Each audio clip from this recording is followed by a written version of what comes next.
Good afternoon guys, कैसे हो आप सब? जय सिया राम, जय શ્રી કૃષ્ણ, હેપી શ્રાવણ માસ.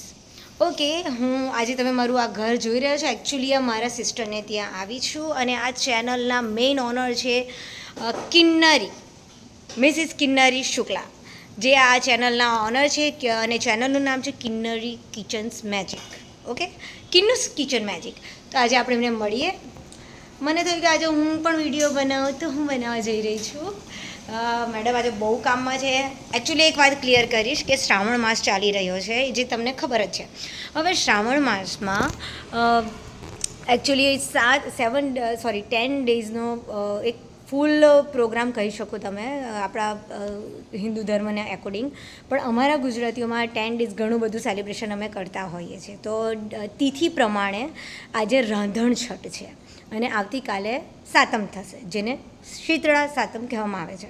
તો આજે બધી ગૃહિણીઓ, બધી લેડીઝ, બધાના જ ઘરમાં આજે ફૂલ ડે રસોઈ બનતી હશે કાલે જમવા માટે. એવું કહેવામાં આવે છે કે આજે ફૂલ ડે રાંધવાનું હોય, રાત્રે કિચનની પૂજા થાય, ગેસની પૂજા થાય અને કાલે એ ઠંડુ ભોજન ગ્રહણ કરવામાં આવે છે. તો આજે હું મારી મોટી બહેનના ઘરમાં આવી છું. હું છું અંગીરા વ્યાસ. તો જોઈએ આજે મારા બેને શું શું બનાવ્યું છે. હું એમને હેલ્પ કરવા આવી છું. Let me see what she's doing. Hello, Gurudev Dutt. ગુરુદેવ દત્ત. ઓહો બાપા, કિન્નરી. ઓકે સોરી, આપનું ચેનલનું નામ શું છે મેમ? હિન્દુસ kitchen king. Kinnu's kitchen magic. What she is doing? અચ્છા, તમે શું કરી રહ્યા છો બેન? વડા કરું છું અડદની દાળના. અડદની દાળના વડા. ઓકે, તમે જમ્યા છો? તમારો અવાજ બહુ સ્લો આવે છે. હા, થાકી ગયા છો? એકદમ થાકી ગઈ છું રસોઈ બનાવી. એકચ્યુઅલી અત્યારે 4:30 થયા છે અને સવારના 10 વાગ્યાના મારા બેન કામમાં લાગ્યા છે. કેટલા વાગ્યાથી તમે કામ કરો? 10 કે 5 વાગ્યાથી? નહીં સોરી, 10 વાગ્યાથી થાકી ગઈ છું. 10 9:30 જોયું આ ગૃહિણીનો પાવર. આપણને એમ કે આખો દિવસ ઘરમાં બેસીને લેડીઝ કરે શું? જોવો guys, she is doing so many things in the whole days. જો હવે આપણે જોઈએ કે આપણે આજે શું શું બનાવ્યું છે એમના કિચનમાં. Let me C guys. Okay, આજે મેં સેલ્ફી વિડીયો જ બનાવ્યો છે. ભરેલા કારેલાનું શાક. આ શેનું શાક છે? ભરેલા કારેલા. એક મિનિટ હું બતાવી દઉં. આ છે આપણા ભરેલા કારેલા. પછી આ બીજું શું છે? આ છે શું છે? ખ્યાલ આવે છે? મઠ. Healthy food guys. પછી આ છે રીંગણ બતાવવા ખાવાનું શાક. આલુ રીંગણ નહીં, બેંગન આલુ, સોરી, હિન્દીમાં બોલવા જઈશ તો લોચો પડશે. આ છે કઢી. ઓકે, પછી આમાં શું છે બીજું? આ કુકરમાં શું બનાવ્યું છે મેડમ? કુકરમાં છે રાઈસ. રાઈસ છે. આ છે ચણા. ચણાનું શાક. ચણા પાણીપુરી બનાવવાની છે. ઓકે. ભેળ બનાવવાની છે. આ પ્રોગ્રામ આજનો છે કે આવતીકાલનો છે? આવતીકાલનો છે. આજે તો બસ આખો દિવસ બનાવ્યા કરવાનું. સ્વીટમાં મેં બનાવ્યું છે આજે દૂધ ટેસ્ટી એકદમ દૂધ પાક. મને બહુ ભાવે. મને બહુ ભાવે. ઓકે, પછી બીજું આપણે જોઈએ શું ખજાનો છે. છે ભીંડાનું. અરે બાપરે, આટલી બધી વસ્તુ છે. આ ભીંડા છે ફ્રાય. ચટણી બનાવી છે, ચટણી વિથ આને શું કહેવાય? ભજીયા. વડા. સોરી, વડા. આ દાળ વડા અમારા ગુજરાતીઓમાં બધાને બહુ ભાવે. ઉડદ કી દાલ કે પકોડે. ઉડદ કી દાલ કે પકોડે, યસ.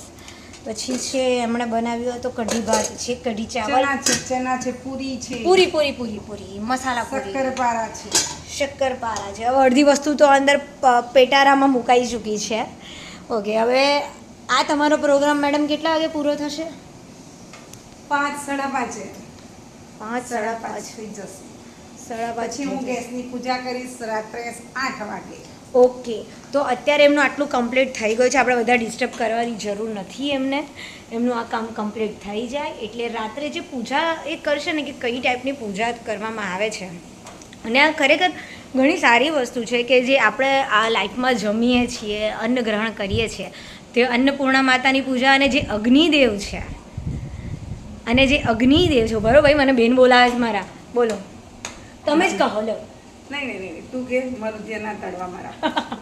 તો જે અગ્નિદેવ જેનાથી આપણું બધું જમવાનું બને છે, તો એમની પૂજન ખાસ જરૂરી છે. તો વર્ષમાં એક દિવસ એવો આવે છે, એમને પણ એટલી વેલ્યુ આપવી બહુ જરૂરી છે.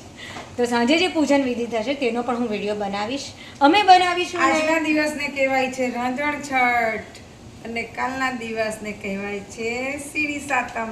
સાતમ એટલે સાતમ. ઠંડુ ખાવાનું છે. અચ્છા મને આમાં એક ક્યુરિયોસિટી થઈ કે કાલે ઠંડુ કેમ જમવામાં આવે છે અને આજે કેમ આટલી બધી મહેનત કરવામાં આવે છે? શીતળા માતાને એ આખી સ્ટોરી જ છે, પણ બચ્ચાઓ માટે માં ખાસ કરતી હોય છે ઓકે કે છોકરાઓને મહારાજ આવે એટલે ગુજરાતી ભાષામાં દેવ ગુજરાતીમાં જ આવે. કહો તમે. તો તેના માટે માઓ આ બધું કરે છે, પણ અમારા ગુજરાતી સમાજમાં બધું કરે છે. અને હું રહી બ્રાહ્મણ એટલે હું વધારે માનું છું. એટલે કાલે પૂજન વિધિ કરવામાં આવશે. પૂજા વિધિ કરવામાં આવશે, ઠંડુ ખાવામાં આવશે. અને અમે લેડીઝો જે બચ્ચાઓવાળી છે એ ગૃહિણી. લોકો ગૃહિણી અમે કાપીશું પણ નહીં. અચ્છા કોઈ બી ચપ્પુનો પ્રકારનું ઉપયોગ નહીં ઓકે કોઈ પણ પ્રકારનું કરતા. તમે કટિંગ નહીં કરી શકો. નહીં. બરાબર છે. અને છૂલી પણ નહીં શકીએ અમે. ઓહ. બસ ઠંડુ જ આજે બનાવ્યું તે કાલે ખાવાનું. શીતળા માતાને ઠંડા કરવાના, અમને પણ અમારા શાંત બને કરવાના. કરવાના. એક મિનિટ આ વસ્તુ જેન્ઝીસ ઓકે મને બોલવામાં બી તકલીફ પડી જાય છે. બોલો જેન્ઝીસને આ જાણવું ઘણું જરૂરી છે કારણ કે એ લોકોને આ બધી કલ્ચરની એટલી આઈડિયા હોતી નથી. સો અગર આ વિડીયો કોઈ જેન્ઝી જોઈ છે તો please you must have to listen to this and understand this rituals of our India. Okay તો આ કેમ ઠંડુ ખાવામાં આવે છે, કેમ આટલી આપણા ઘરમાં મધર્સ અને સિસ્ટર્સ લેડીઝ આટલી બધી મહેનત કરે છે. You all have to understand this important things for you in future life guys. હા હવે બીજી વસ્તુ સોરી મેં થોડુંક ભાષણ આપી દીધું, એકચ્યુઅલી મને ગમે છે બોલવાનું. કઈ નહીં, કાલે પાણીપુરી ખાઈ લેજો. ઓ મને તો આજે પાર્ટી એકચ્યુઅલી મારા માટે તો પાર્ટી જ છે. અમારા મોટા સિસ્ટર છે ને હું નાની બહુ ધમાલી છું. સૌથી નાની છે અમારા. અમે 5 બેન છે, પણ તેમાં સૌથી નાની આ છે. સૌથી મોટી હું છું. Like my mother, literally she is big my mother. She is doing that very well role. Okay હવે તમારું આ કમ્પ્લીટ થઈ ગયું છે, આ કામ એમનું કમ્પ્લીટ છે. આપણે હવે સાંજે પૂજાનો વિડીયો બનાવીશું, બધાને જોઈન કરીને હું અનકટ વિધાઉટ મ્યુઝિક આ વિડીયો મૂકીશ. પણ તમારે મને જણાવવાનું છે કે યુટ્યુબમાં આપણે મોનેટાઇઝેશન કઈ રીતે કરી શકીએ. એકચ્યુઅલી આ મારા સિસ્ટરની ચેનલ છે તો હું તેમને હેલ્પ કરું છું, but I also need your help guys. Till then bye bye. Bye. Gurudev Datta. Gurudev Dutt.